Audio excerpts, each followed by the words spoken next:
We're going to talk about the first naval battle of the Civil War today. Woo! Unless Radley would have fallen. All right. Kind of interesting how the Confederates get involved in the Navy business here. So we're going to talk about the first naval battle of the Civil War. And it kind of, there's a story to it. In the fall of 1861, the Confederates actually discovered an abandoned Union Navy yard in Norfolk, Virginia. Fall of 1861, the Confederates came upon an abandoned Navy yard that belonged to the Union in Norfolk, Virginia. Now what's a Navy yard? Anybody know? Retired ships. Retired ships, ships that maybe don't work properly anymore, those that they've kind of junked out, so to speak. So in the fall of 1961, the Confederates come upon an abandoned Union Navy yard in Norfolk, Virginia. And they found a Union ship that had been abandoned by the name of the Merrimack. Okay? The Confederates discovered an abandoned Union ship called the Merrimack. And it had been burned down to the water line, which means what? What was floating?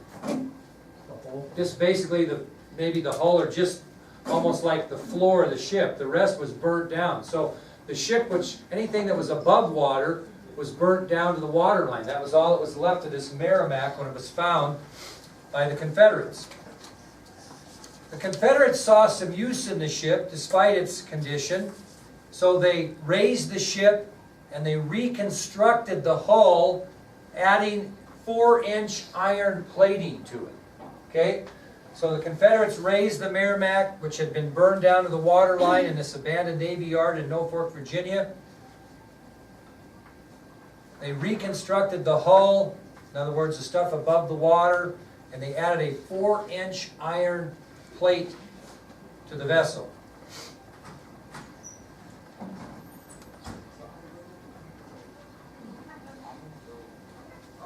They continued to make improvements.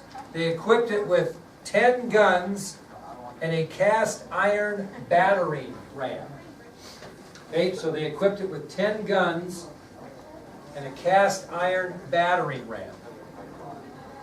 And when they finished with that, the Merrimack became more powerful than any ship that the Union Navy had at the time. So kind of back up and think about this. Fall of 1861, the Confederates come across an abandoned Union Navy yard in Norfolk, Virginia. They search through the abandoned Navy yard. They find a ship called the Merrimack. And the Merrimack has been burned down to the water line. They raise the ship. They reconstruct the hull. They add 4-inch iron plating. They end up working on it some more, equipped with 10 guns and a cast iron battering ram. And when they were finished, it became more powerful than any ship in the Union Navy. Now, the man that was very concerned about this new Confederate weapon was the Assistant Secretary of the Navy, Gustavus Fox. Gustavus Fox was the Assistant Secretary to the Navy on the Union side, and he was very concerned about this new Confederate weapon that they had constructed basically from nothing. So, Assistant Secretary of the Navy Gustavus Fox was concerned about this new weapon, and when he expressed his concern, he gave a quote, which I'll read to you, which you don't necessarily need to write down, but listen to.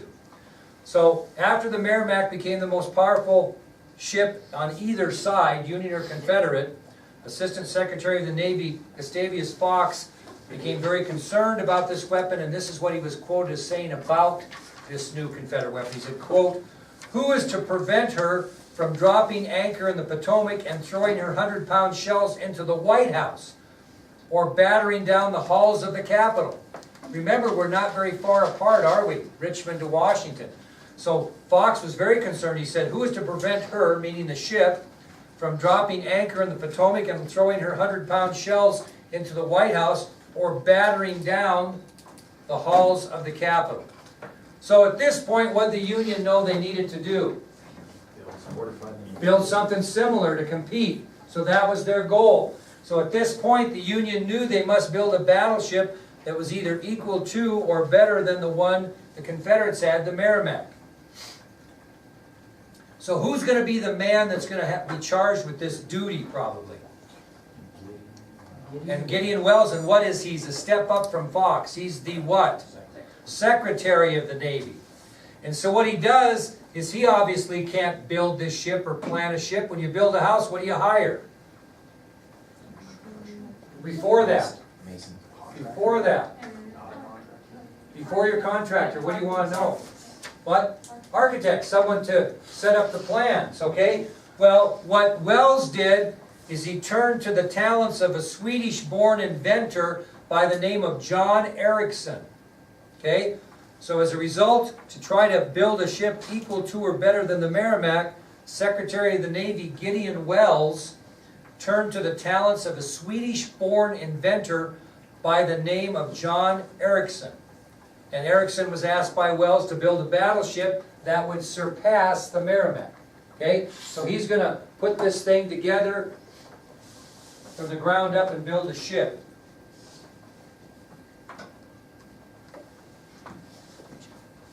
Well, Ericsson took the job on, and he designed an ironclad ship the same as the Merrimac, but it only had 2 guns. 2 guns. So while the Merrimac has 10, this one only has 2. Why did he only put 2 in there instead? Why did he match up the 10?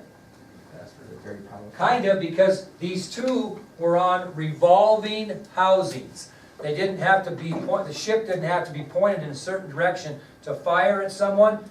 It was revolving, so these 2 guns could fire in any direction in a circle on the ship, which really made it more effective than the 10 guns that the other ship had. Okay, he could fire in any direction with those 2 guns. So Ericsson designed an ironclad ship with only 2 guns, but they would be in a revolving gun housing, so they could go in any direction. And this ship is going to be called the Monitor. Just seeing if I can get their attention here. The Monitor. She didn't even blink an eye. The Monitor.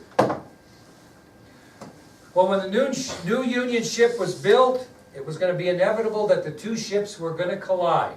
And that occurred on March 9th, 1862. So inevitably the Monitor is going to battle the Merrimac, and that's going to happen on March 9th, 1862. And the 2 ships met outside Hampton Roads, Virginia. So the 2 ships are going to certainly meet up, and this happens on March 9th, 1862, outside Hampton Roads, Virginia. This is kind of interesting because these 2 ships just hammered each other, and they were hull to hull. They fought at such a close range that the vessels actually collided 5 times during the battle. So they fought at very close range, hull to hull.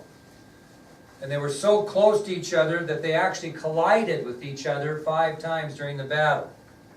And they fought for 4.5 hours. So the 2 ships hammered at each other, hull to hull, and fought at such a close range that the vessels collided 5 times. And after 4.5 hours, the Merrimac drew off, and neither ship claimed victory. That reminds me of 2 guys banging their heads together with football helmets. I mean, you're human, so it might take its toll, but you got 2 ironclad ships totally protected with 4-inch plate, you know, at each other all the time. How are you going to damage the other ship, really? You know what I mean? So they fought for 4.5 hours, and finally the Merrimac drew off. Neither ship claimed victory. Okay, so if they were so close, why one just board the other? And just... They just didn't. Yeah, you think no loss of life, really? I mean, just battled like crazy. It was like 2 guys figuring out who's going to be the toughest. I mean, you think about it, standing toe-to-toe, hitting each other, hitting each other, hitting each other. Finally, one of them says this, says, you know, we're not proving anything here, I'm just going to leave. Nobody claims victory, okay? But that was the first naval battle of the Civil War. The emphasis being the design of the 2 ships more than anything. Okay, now we're going to shift the Civil War to the Western theater. And like I told you yesterday, the war itself was fought in 2 parts of the country, the eastern part, which was known as the Eastern Theater of the Civil War, and the western part, which is known as the Western Theater of the Civil War. So right now, we're going to talk about the two. What separates the two? Well, I kind of messed you up a little bit yesterday. The Mississippi is going to be a key thing they're going to try to capture, but what really separates the west from the east? The Appalachian Mountains. So I didn't want to confuse you yesterday. The goal was to capture the Mississippi River to cut the Confederacy in half. But if you look at the difference between the Western Theater and the Eastern Theater, it's the land west of the Appalachians that's the Western Theater, and land east that's the Eastern Theater. Okay? Now, we mentioned that after the first Battle of Bull Run, the Civil War is going to shift to the Western Theater because they're going to try to gain control of the Mississippi River and try to cut the Confederacy in half. But before we get there, if I said there was a first Battle of Bull Run, more than likely there's going to be a what later? Second battle. That's why that happens. Okay? Now, the Confederate States that are going to be separated from the South, if the North gains control of the Mississippi River, are going to be Texas, Arkansas, and Louisiana. So these are the three states that they're trying to separate from the rest of the Union when they take control of the Mississippi River. So Arkansas, Louisiana, and Texas are going to be the three states that they're trying to separate by virtue of their strategy. So again, the Confederate States that would be separated from the South if this strategy was complete would be Texas, Arkansas, and Louisiana. Now, to capture the Mississippi River, they're going to have to capture three key states. What do you think they would be? What are the three states they're going to have to capture the Mississippi River? Tennessee here, Mississippi here, and what's this state? Kentucky. So the three southern states that are going to need to be taken if the North is going to capture the Mississippi River are going to be Kentucky, Tennessee, and Mississippi.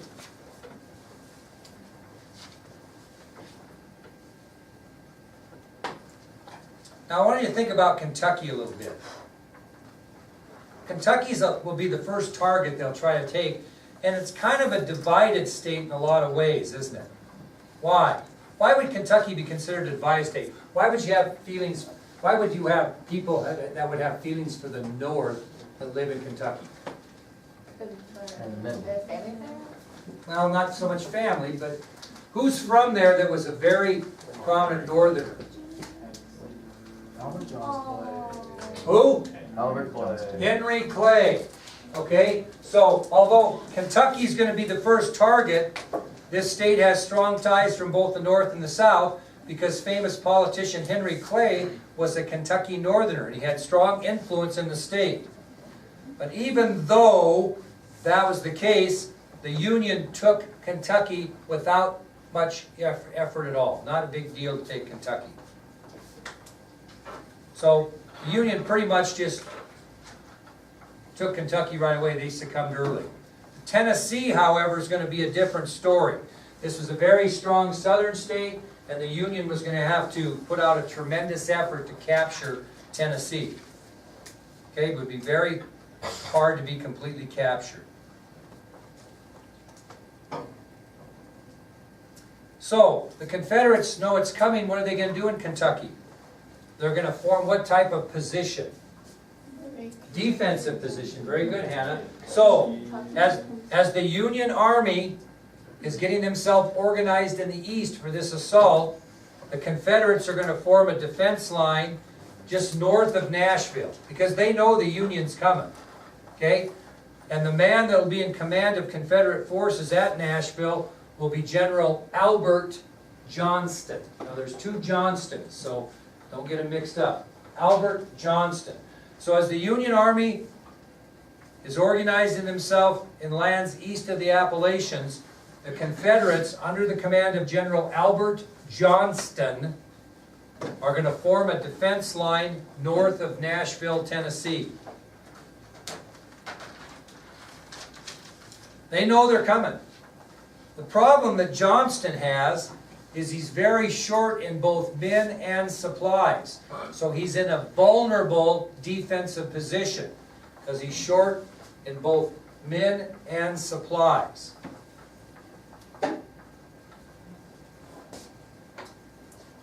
Now, he's going to use a strategy that's going to give the North the impression that his force is a lot bigger than it is. Now, do you remember one of the things George Washington did to fool the British in that same manner? Yeah. What did he do? All that black bag. Well, not yet. No, before that, but he did that. But I'm talking about way back when we first started. He had been camped and they were outnumbered. What did he do to make it look like they had a larger force? Okay, left the campfires going, but what else did he do? Noise. Rolled the barrels, remember, made the noise? Well, Johnston did something kind of similar. He marched Confederate troops back and forth and back and forth and back and forth, making it sound like there were a lot of Confederate troops there. So he used kind of the same strategy that Washington did, only he didn't use whiskey barrels, he used troops. And he continued them marching back and forth and back and forth.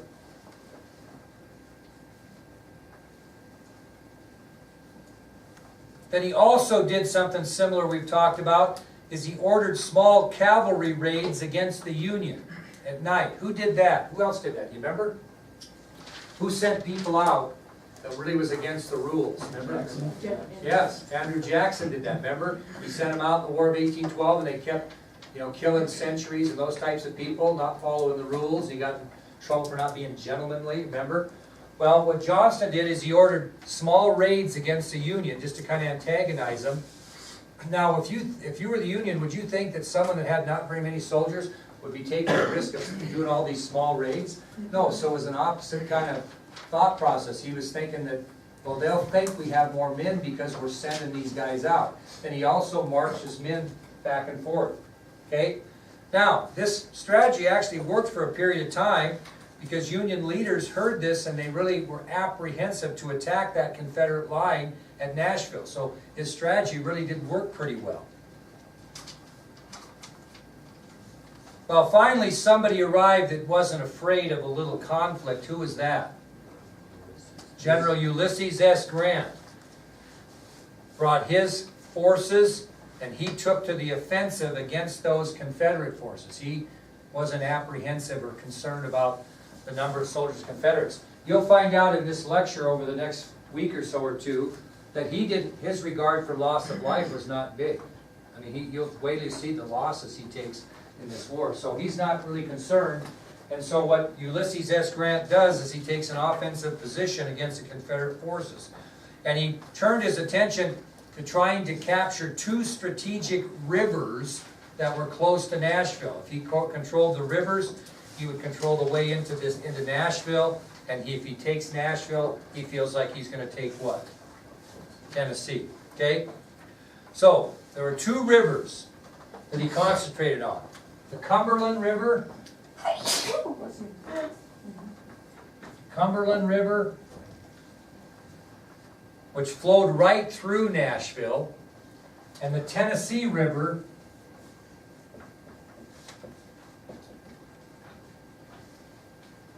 which flowed just to the west of Nashville. So there were two rivers that Grant concentrated on in the vicinity of Nashville. The Cumberland River, which flew right through Nashville, and the Tennessee River, which flowed just west of Nashville. And each river had an important what on it? Fort. Very good. Fort Henry was located on the Tennessee River, and Fort Donelson was located on the Cumberland River. So both of these rivers are guarded by forts. Fort Henry on the Tennessee River and Fort Donelson on the Cumberland River.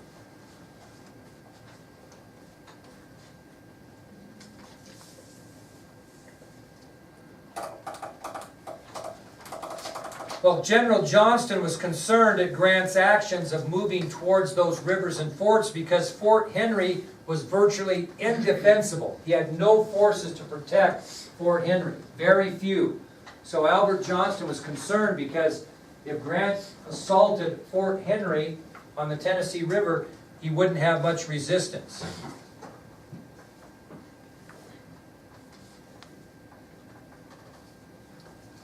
Well, the Confederates got a little bit of a break. It doesn't make a huge difference.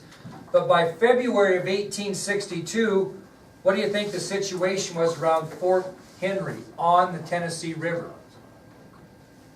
What else might it be? Because what's starting to happen in February in Tennessee? Starting to happen here in February. We couldn't believe we had such a, I couldn't believe people riding Harley Davidsons in February. Okay, what happens when spring comes? Flood. So General Johnston got a little bit of a break because by February of 1862, Fort Henry was partially flooded. And really the river was high enough it threatened to flood the rest of the fort.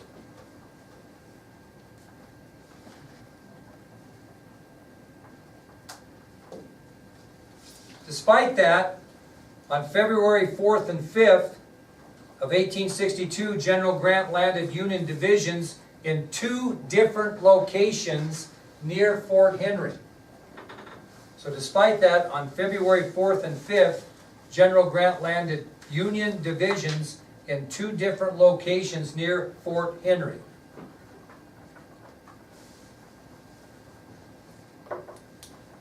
Okay, the 2 positions that he put Union soldiers on in the vicinity of Fort Henry was the east bank of the Tennessee River, and then on the high ground on the Kentucky side of Fort Henry. Because Tennessee and Kentucky are pretty close, right? So here's Nashville, by the way. It's right pretty much in the middle, the north middle. So what Union General Grant does is he sticks a division of Union soldiers on the east bank of the Tennessee River, and then he sticks another group of soldiers, a division, on the high ground on the Kentucky side of Fort Henry. So he's got them on what, basically? Both sides, okay? So he does that on February 5th and 6th. He prepares by sticking Union troops on the east bank of the Tennessee River on February 5th and 6th, and putting Union troops on the high ground of the Kentucky side of Fort Henry on those 2 days. So when is he